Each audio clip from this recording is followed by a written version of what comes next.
Hello. तो क्या परेशानी है आपकी, बताइए। डॉक्टर, मुझे लगता है मुझे किसी प्रकार का इन्फेक्शन हो गया है। क्योंकि जब मैं टॉयलेट जाता हूँ, जब मैं यूरिन पास करने जाता हूँ तो मुझे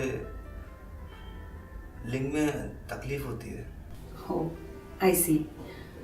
क्या आपके लिंग में कोई श्राव भी आता है? जी हाँ, एक मटमैला रंग का श्राव सा निकलता है। इसके अलावा कोई और तकलीफ होती है आपको? वैसे मटमैले रंग का श्राव तो आता ही है और वो कभी कभी हल्के हरे रंग में ही बदल जाता है।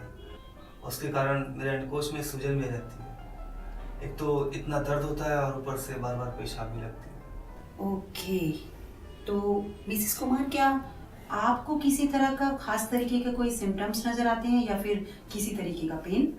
नहीं डॉक्टर, मुझे तो ऐसा कुछ भी नहीं हुआ। हाँ, बट सेक्स करने के बाद कभी कभी खून जरूर आता है। कोई खतरे वाली बात तो नहीं डॉक्टर? देखिए, जिस तरीके के लक्षण आप लोगों ने मुझे बताए हैं उससे तो शायद यही नजर आता है कि शायद आप लोगों को गोनोरिया हो गया है। गोनोरिया? डॉक्टर, ये क्या होता है? गोनोरिया एक बैक्टीरिया से फैलने वाली सेक्सुअली ट्रांसमिटेड इन्फेक्शन है जिसे हम STI भी कहते हैं। और ये बीमारी असुरक्षित यौन संबंध बनाने से या फिर गूदा या मुख मैथुन की वजह से भी हो सकती है, जिसे हम एनल और ओरल सेक्स भी बोलते हैं, जिसके करने से ये फैलता है। और हाँ, अगर कोई इन्फेक्टेड महिला गर्भवती होती है तो उसके अजन्मे बच्चे को भी ये बीमारी हो सकती है। तो डॉक्टर, क्या ये एड्स जैसा खतरनाक है? जी नहीं मिसेस कुमार, एड्स का इलाज हम लोग दवाइयों के जरिए नहीं कर सकते, लेकिन गोनोरिया का इलाज अगर आप सही समय पर करा लेते हैं तो इससे आप जल्द से जल्द छुटकारा पा सकते हैं। ये खतरनाक इस लिहाज से भी है क्योंकि ये एक ऐसा इन्फेक्शन है जो बहुत ही तेजी से बढ़ता है और जिसका इलाज सही समय पर नहीं कराया गया तो आपको इनफर्टिलिटी भी हो सकती है। और हाँ, गर्भवती महिला का अजन्मा बच्चा अंधा भी पैदा हो सकता है।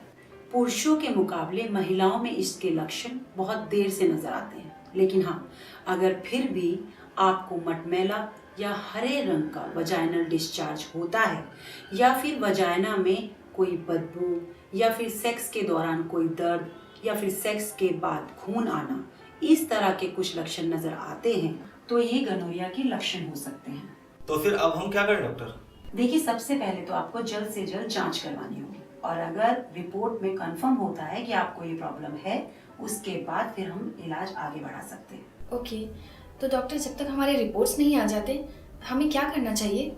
देखिए, जब तक आप टेस्ट नहीं करा लेते हैं तो मैं आपको यही एडवाइस दूंगी कि आप किसी भी तरह की सेक्सुअल एक्टिविटीज से दूर रहें, यहाँ तक कि एनल और ओरल सेक्स से बिल्कुल दूर रहें। और हाँ, जब आपकी रिपोर्ट आ जाती है तो आप उसका इलाज करवाएं और जब तक आप ठीक नहीं हो जाते तब तक आप सेक्स से दूर ही रहें। क्या ये पता चल सकता है कि हम ठीक हो रहे हैं या नहीं? देखिए, मेडिकेशन लेने के 2-3 दिन में ही आपको महसूस होने लगेगा कि आपका श्राव कम हो गया है और यूरिन डिस्चार्ज की प्रॉब्लम जो आपको होती है, जैसे कि पेन होना, वो भी कम हो जाएगा। और हाँ मिसेस कुमार, आपके कूलों का दर्द भी कम होने लगेगा और फिर उसके बाद तो आपका फिजिशियन आपको बता ही देगा कि आपके इलाज में कितना वक्त लगेगा। हाँ, वो भी है।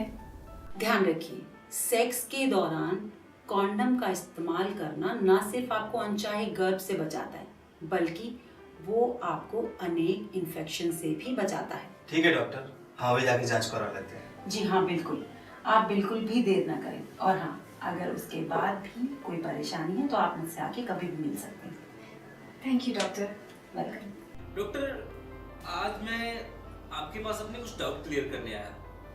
बेझिझक होकर पूछ सकते हैं, क्या डाउट है आपकी? देखिए, मेरी अभी तक शादी भी नहीं हुई और ना ही मैं अभी तक किसी खास रिलेशनशिप में रहा हूँ, लेकिन मैंने सेक्स के बारे में बहुत सारी अफवाहें सुनी है। किस तरह की अफवाहें? जैसे कि बहुत सारे लोग बोलते हैं कि ज्यादा सेक्स करना हार्मफुल होता है और कुछ लोग बोलते हैं कि सेक्स करना हेल्दी होता है। एग्जैक्टली फैक्ट है क्या? आपने बिल्कुल सही किया यहाँ आकर, क्योंकि ये सब डाउट क्लियर करना बहुत ही जरूरी है।